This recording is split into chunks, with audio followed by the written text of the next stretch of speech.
By the mere fact that it exists, that is, it lives and produces, the cosmos gradually deteriorates and ends by falling into decay. That is the reason why it has to be recreated. In other words, the flood realizes on the macrocosmic scale what is symbolically affected during the New Year festival, the end of the world and the end of a sinful humanity in order to make a new creation possible. Well, that's an interesting, there's a lot of information packed into those few lines that Eliade wrote, because he also, in the Mesopotamian rituals, the Mesopotamians would act out the collapse of the kingdom into chaos, essentially, at the New Year's festival. It's kind of what you do when you make resolutions, because like it's a degenerate, what you'd say is our proclivity to make New Year's resolutions, sort of a degenerate ritual. And I don't mean that it's bad, I mean that it's the remnants of something much grander.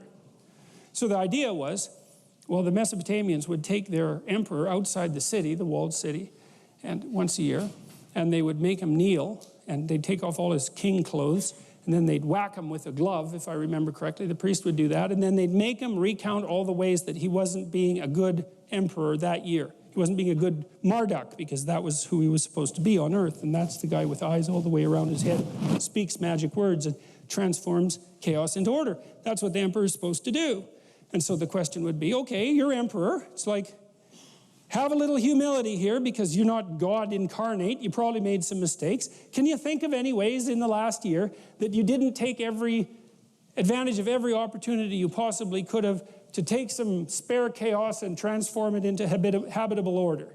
That's a good thing to think about. Well, that's what you're thinking about when you make a New Year's resolution, even though you don't know it. It's like, well, could you be a better person in the upcoming year? Well,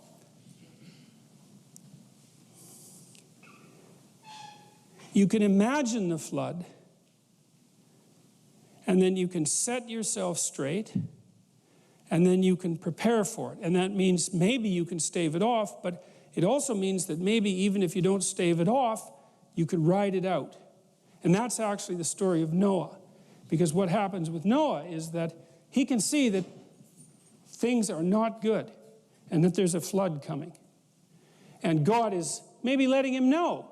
And it says in the story that Noah walked with God. Remember, and that's what Adam did before he got all self-conscious about the whole thing. He walked with God. We'll talk about that more next time.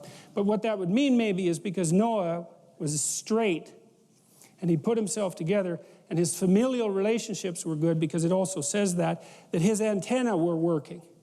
And he could see a little farther into the future than someone whose vision was completely obscured by fog and chaos. And he could tell that things were not going to go well. And so he prepared for it. And because he prepared for it, well, then things actually went pretty well for Noah, even though the flood came. And so that's an interesting thing, because that's an indeterminate issue in human existence. How big a hurricane would it take to wipe out New Orleans if everyone was prepared? Well, you're not going to wipe out the Dutch. I mean, that's going to be a tough one, man. You're going to have to conjure up a pretty damn big storm to take out their dikes. Well, how thoroughly defended could New Orleans be if nobody in the municipal and state governments was corrupt? Well, end of the hurricane problem, because that's something that we could clearly deal with. We know how to do it. And the same applies in your own life, is that there are floods coming. You can bloody well be sure of that. That's absolutely 100% certain. Some of them are going to be personal. Some of them are going to be familial. Some of them are going to be social and political and economic. It's like, are they going to be catastrophes for you? Or are you going to ride them out? Are you going to prepare? Well, the first issue might be, well, do you have your act together well enough to see them coming with enough advance warning so that you can take proper measures? Maybe just to sidestep it. Maybe just don't go where the flood is going to be. That's a simple thing. But maybe you don't have that luxury, right? And so it is going to be a catastrophe. Maybe someone in your family is going to get really, really sick, right? And maybe there's just a tiny pathway through that everything doesn't fall apart. It doesn't end in divorce. It doesn't end in death. It doesn't end in sorrow. It doesn't end in catastrophe. But the margin of error is like slimmed down to virtually zero. And every imperfection that you bring to that situation is going to increase the probability that that tragedy is going to turn into something indistinguishable from hell. And that's coming. It's coming your way. Absolutely, certainly. And so then you might think, well, since it's coming your way, maybe the best thing to do is to put yourself together so that when it comes, it can be the least amount of awful possible. So I'll close with a story. This was a very affecting story for me. My mother-in-law had frontotemporal dementia, and she developed it quite young. She was about 55, something like that. And her husband, who was a very extroverted, man-about-town guy. I grew up in a small town. Everybody knew him. He was charismatic, drank too much, charismatic, good businessman, quite a remarkable person, a real character. But not exactly a family man, even though he provided for his family very well. But when his wife got sick, he really took care of her, man. It was something to see, because that's no joke, dealing with someone who has Alzheimer's for all intents and purposes, because they get taken away from you piece by piece, and that is not pretty. And then it's also hard, right? Not only is it catastrophic, but it's hard. And Jesus, he just stepped into that like perfectly. And it was way less awful than it could have been. It was just a tragedy. It wasn't hell. And then I was there when she died, and my wife's family are actually pretty good at dealing with death. As it turns out, my wife's sister is a palliative care nurse, and you have to be a pretty tough cookie to be a palliative care nurse, but you can do it, which is pretty interesting, because that means that you can go make relationships with people at the last stages of their life that are genuine relationships, and people just die on you nonstop. And yet, you know, she's a competent, alive, alert, fun person. It's like 2 thumbs up for her, man. That's someone you can rely on in a tragedy. And her other sister is a pharmacist, and my wife has volunteered in palliative care wards and is also very good at taking care of people who are genuinely not in good health. And so we were there when my mother-in-law died, and of course, you can imagine, here's a deathbed situation for you. Your mother-in-law is dying and everyone's at each other's throats. It's like, you think that's uncommon, then your eyes aren't open, because it's plenty bloody common. And then it's not just a tragedy, it's hell. And like, maybe you can stand the tragedy, but you can't stand the hell. And in this situation, that isn't what happened, is everybody pulled together, and what happened was, well, she died. But what was so interesting was the family actually came together more tightly as a consequence. And so, although there was something taken away on the one hand, there was something gained on the other that wasn't trivial. And I'm not trying to be all optimistic and, you know, isn't the universe a wonderful place about all this? Like, someone died in an ugly way, and it was harsh. But God, it was a hell of a lot better than it could have been, and maybe it was good enough. That's the thing, you know, is that this is something that I constantly wonder, is that if people did what they could to speak the truth and pay attention, then maybe the tragedy that's part of life wouldn't have to deteriorate into the unbearable hell that doesn't have to be part of life. And maybe we could actually tolerate the tragedy, or maybe we could even rise above it, or maybe we could even mitigate it, you know, because we do that sort of thing all the time. And so it's always an open question. And Iliad had put it very well. Are the floods the consequence of the fact that things fall apart?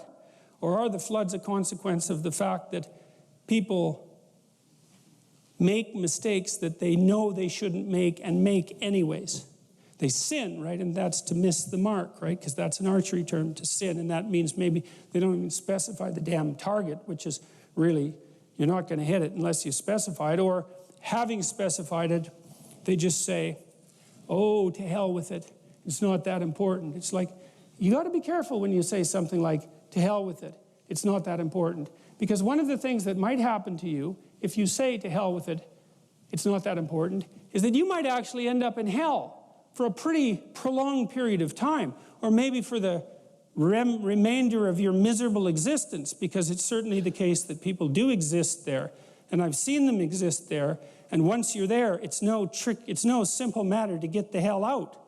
And so it might matter that the things that matter get addressed. It might matter that you do what you can to walk with God. Like I said, we'll talk more about that next time. And it might be that that is how you build an ark and are protected from the flood, even if the damn thing comes. And the thing is, it will. And this is a funny thing, too, that I've noticed about our education system and the way we teach students. And their trigger warnings and all of that absolute rubbish. I think in most of my lectures, I'd have to have a trigger warning every 15 seconds. So, as I tell my students when they're young, it's like, look, don't fool yourself. You know, you're going to develop a serious illness, at least one, maybe 2 or 3, and one of them is likely to be chronic. And if it isn't you, it's going to be someone you love. It's going to be your husband, it's going to be your parent, it's going to be your kids. That's coming. And so is a lot of death and pain. And so, like, just exactly what sort of person are you going to be when that shows up? And that's the right question.